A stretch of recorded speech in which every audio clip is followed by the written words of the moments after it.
Hi, I'm Cathy with Level Up RN. In this video, I will be discussing potassium-sparing diuretics, which are also known as mineralocorticoid receptor antagonists and aldosterone antagonists. So if you're looking for any of those three drug classes, they are the same and you're in the right place. At the end of the video, I'm going to give you guys a little quiz to test your understanding of some of the key facts from the video. So be sure to stay for that. And if you have our Level Up RN Pharmacology flashcards, go ahead and pull out your flashcard on this drug class so you can follow along with me and pay close attention to the bold red text on the back of the card, because those are the things that you are likely to be tested on in nursing school. Potassium-sparing diuretics include medications such as eplerenone and spironolactone. And you'll notice that both of these medications end in "-one". They are used to treat hypertension as well as heart failure, and they work by blocking a key part of the renin angiotensin aldosterone system, or RAAS. Let's do a quick review on how this system works. First, renin is released by the kidneys in response to a decrease in renal blood flow, indicating low blood pressure. Next, renin activates angiotensinogen into angiotensin 1. After that, ACE, which stands for angiotensin converting enzyme, converts angiotensin 1 into angiotensin 2. And angiotensin 2 does a number of things.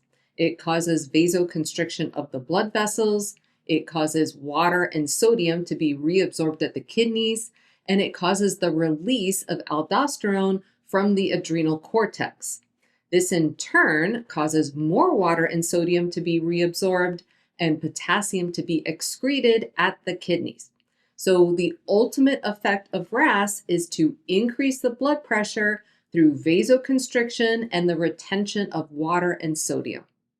Potassium-sparing diuretics block the effect of aldosterone in the kidneys. So they prevent the reabsorption of sodium and water, which in turn leads to increased excretion of sodium and water, which decreases the blood volume and brings down the blood pressure.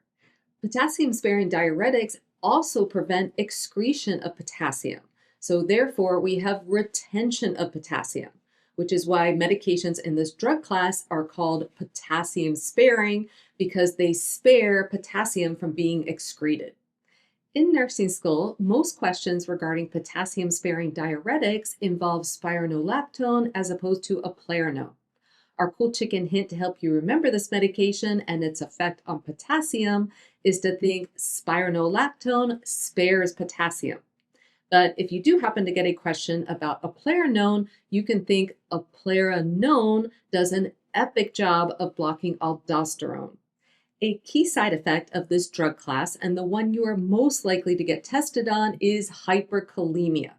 In addition, medications in this drug class can cause dizziness.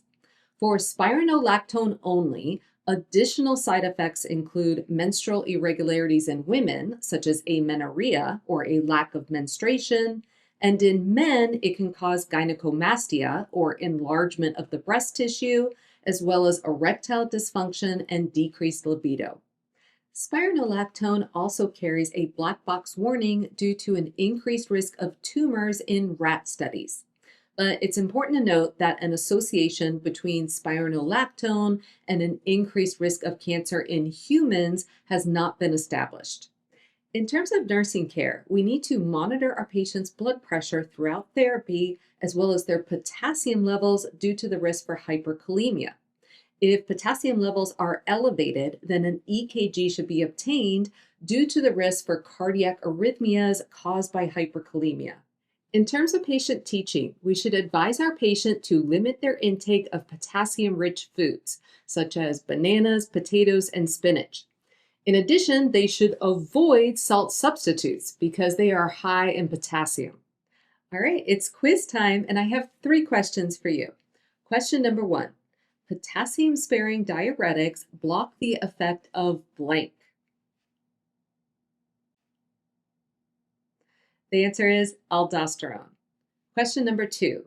Spironolactone and eplerenone cause which of the following? Select all that apply. A. Reabsorption of sodium. B. Excretion of sodium. C. Retention of potassium. And D, excretion of potassium. The answers are B and C. And question number 3, why should a patient taking spironolactone avoid salt substitutes? The answer is because they are high in potassium. All right, that's it for this video. I hope it was helpful. If so, be sure to hit that like button. Take care, and thank you so much for watching. You can think Eplerenone does an epic job of blocking. We invite you to subscribe to our channel and share a link with your classmates and friends in nursing school. And if you found value in this video, be sure to hit that like button and let us know what you found to be particularly helpful.